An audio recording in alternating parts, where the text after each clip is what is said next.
Hey there, my name is Fear Dragon, and I'm a premier StarCraft 2 commentator, also a content creator, tournament organizer, and a bunch of other things. But recently, ESL and GSL, or Africa TV, announced their plans for the StarCraft 2 2023 and 2024 circuit. And a lot of people were pretty disappointed by this. A lot of people have also already covered the exact details of it, so I'm going to give the quick TLDR. The effective takeaways here are that Blizzard is no longer going to be funding the tournament circuit. Instead, ESL and Africa TV are going to be funding the prize pools for both the EPT circuit and the GSL circuit, with EPT having roughly a 50% prize decrease from last year and GSL having a 80% prize decrease from last year.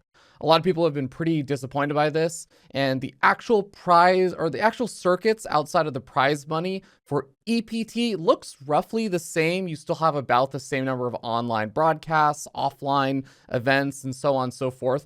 One of the big differences is going to be that there's some regional merging between some of the non-Korean / non-European regions. But besides that, it looks pretty similar. GSL is going to have some pretty significant impacts with fewer players that qualify for GSL, as well as also switching to a mostly online format with only the semifinals onward being offline. So all of this has already been talked about ad nauseum, and I'm not here to berate Blizzard on their decisions. I actually feel like a lot of people have already done that, and I think if I just continued to repeat what everyone else has already said, I'd frankly just be pandering. Instead, I'm here to talk about where do we go from here. We are at a bit of a crossroads in the StarCraft community, and I think while there is obviously unambiguously a lot worse this year than last year, I think we've actually been given a really incredible opportunity thanks to the generosity of both ESL and Africa TV. Yes, even Africa TV, who I know people have been really disappointed about the cuts for GSL specifically being so large.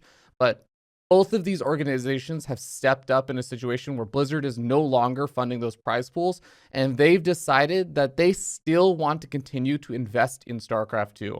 I think that that is an incredible opportunity for us to basically say we have a full year right now where we can flesh out the scaffoldings of what we need to create a longer term sustainable scene for StarCraft 2, or even a future potential RTS, if that's where, the journey takes us, of Stormgate or Mortal Gates of Pyre or something we don't even know about just yet. I'm not here to talk about the potential future of what games could be coming out or whatnot, but instead, I just want to talk about what can we do to build out our scene, to create some degree of sustainability. What are the changes we should be expecting in the near future if we are looking to try and create that kind of sustainable scene, despite the fact that our developer is definitely showing a lot less interest than they were in the past. So first of all, I think we do need to prepare ourselves for the reality that not everyone, or even a majority of our top pro players, need to be full-time anymore. And it's also important to realize that that's not a death sentence for a scene. And the reality is, we actually have plenty of esports titles where a lot of the top pro players are not actually full-time, or only a very small handful. Not only that, it's also important to remember that if you actually look at the earnings that players have had for the past year or even couple of years, as soon as you move even out of the top 16 players, most of them are not necessarily really making minimum wage off of their prize money. A lot of them do live at home with family, or they live with a lot of other roommates, or are basically in situations where they aren't necessarily making a ton of money in the first place, but they still are investing that time because they feel they have the opportunity at the right time of their life, maybe before going to university, or maybe just taking some time off after graduating, things along those lines. So I don't actually think this is the most unbelievably massive change.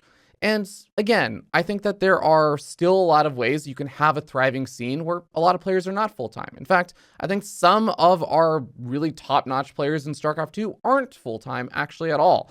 Some of the more recent examples are players that basically were full-time and have gone part-time, or even some of the players that have risen up or rose up during an era where they were still in school or even working a job. So I think it's not something to just completely dismiss or assume that having players not be full-time means that you can't have a highly competitive, highly engaging tournament scene. Now, secondly, I kind of mentioned this before, but ESL and Africa see StarCraft 2 as worth investing into for at least another year. I feel like this is such an unbelievable opportunity. There's still, even though I know a lot of people, again, have been pointing out how low the prize pool is for GSL and everything compared to the past, they're still throwing over $100,000 into it, not necessarily just the prize pool, but all of the actual, expenses for the broadcasts and everything else that is thrown into there. It definitely comes out to be a fair chunk of change. And ESL as well, throwing over $600,000 of the prize pool, not to mention the cost of the actual events and everything else. They're not throwing around insignificant amounts of money into these events. And God knows how many other third-party events, such as Take TV with Home Story Cup, or a Team Liquid with Team Liquid Star League, or whatever other potential events could be running this year, we're still going to have a lot of people who are investing into StarCraft 2 and running events in this space. This is going to be the year that we have an opportunity to show those people that are investing in our scene that they didn't make the wrong decision, that this was still a good call for them. So that means finding time or opportunities where you can be a viewer who's both attending offline events or showing up online. This means players, whether it be professional players, amateur players, or even just for fun casuals, signing up for these events and showing the engagement, showing that there is, in fact, a thriving scene of players here is going to be another really great way to convince these orgs that they're making the right decision. And even content, whether it be, the locos and the wardies and the pigs and the euthermals creating content around the game or these events, but also even just the memes that go on our StarCraft, or really stupid, silly videos that are nonsensical and aren't necessarily there for trying to make a living off of StarCraft content creation, but are just fun, engaging things, such as little highlight videos of the best moments that you enjoyed from a particular tournament, or talking of making a video about what Oliveira winning the world championship means to you. Things like that add to the scene, and they also help justify to a lot of these tournament organizers that their time investing into this scene was worthwhile. So if you find an opportunity to do some of those things, I think that's one really good way to convince those orgs that, yeah, this is something that maybe they should consider doing even in the future beyond this one next year.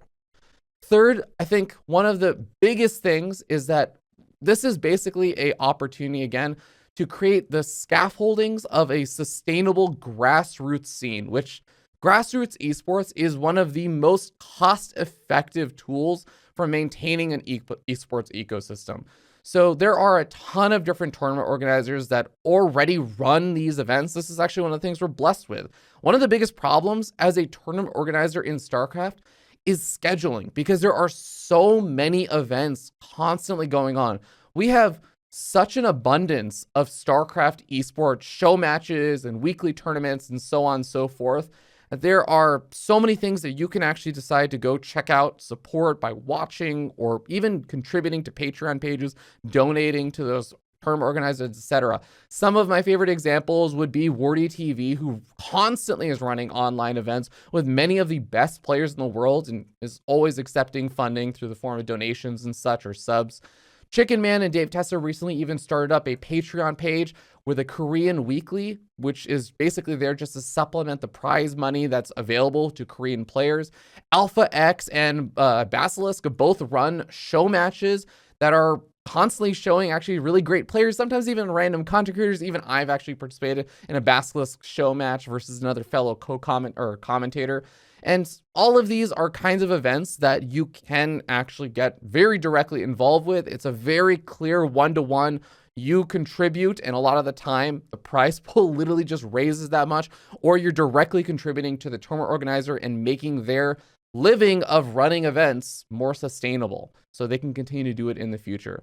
So that's another really easy and very clear way that you can create that grassroots scene where there's going to be, no matter what happens with Blizzard, or if ESL or GSL or whatever have you decides to pull back some of their funding or what have you, there's still that opportunity for that grassroots scene to exist. And that is going to be the fundamental base. That is going to be the bottom of our pyramid of having an esports scene at all for StarCraft.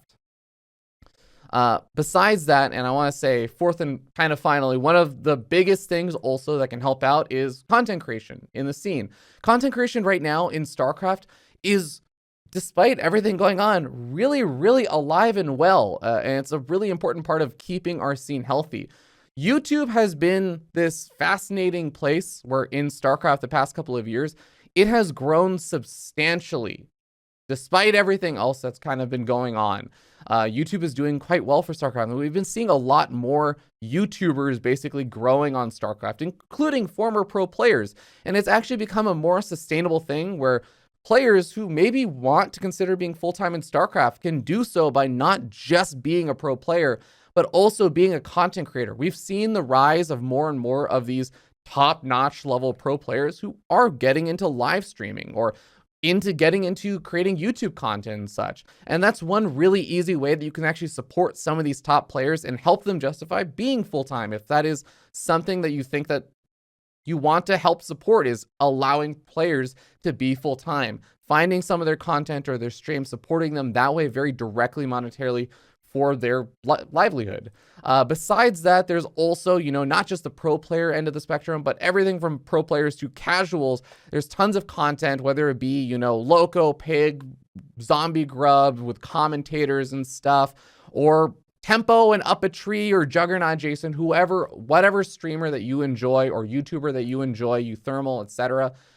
They are also creating content, and a lot of that stuff also drives interest into StarCraft. That interest driven into StarCraft is also going to be one of the key things in a world where our developer is not necessarily advertising or making a very clear active effort to engage new players into our game. This is one of the key fundamental ways that we can continue to drive interest, is having those content creators that are able to grow their platforms and grow basically their audience and get more people engaged in the game. And that's going to be another really key tenet, I think, of keeping a sustainable long-term scene alive for our game. And again, in a world where Blizzard is investing and kind of just being less and less involved in our scene, it's basically going to be up to us to decide what we want it to be. And I'm not here to say this is what everyone needs to do. The choice is obviously up to everyone. I'm just here to say what I think we can do, what I think that we're capable of. There are a lot of scenes out there that have far less involvement and interest from not only our developer, but even from other large third-party tournament organizers, such as an ESL, such as an Africa TV, such as, a Team Liquid, such as a Basilisk, such as so many of these other organizations or a Take TV that are continuing to invest in our game. We're actually in a very lucky situation in a lot of ways where we have been given an opportunity to reinvest in ourselves if we decide to. If that's something we want to do as a community, as a scene, we have the opportunity to do that.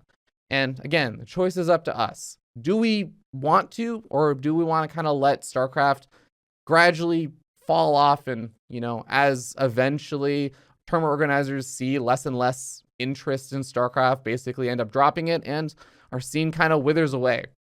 Both of those are possibilities and potential futures. And I'm hoping that a lot of people are going to be taking the former choice with me and continue to try and support this game. So thank you so much for listening to my little rant on this, and happy StarCrafting. If you enjoy my content, consider supporting me on Ko-Fi like Eric the Man 10, Gauntlet Wizard, Jacob G, and Codefaris 87.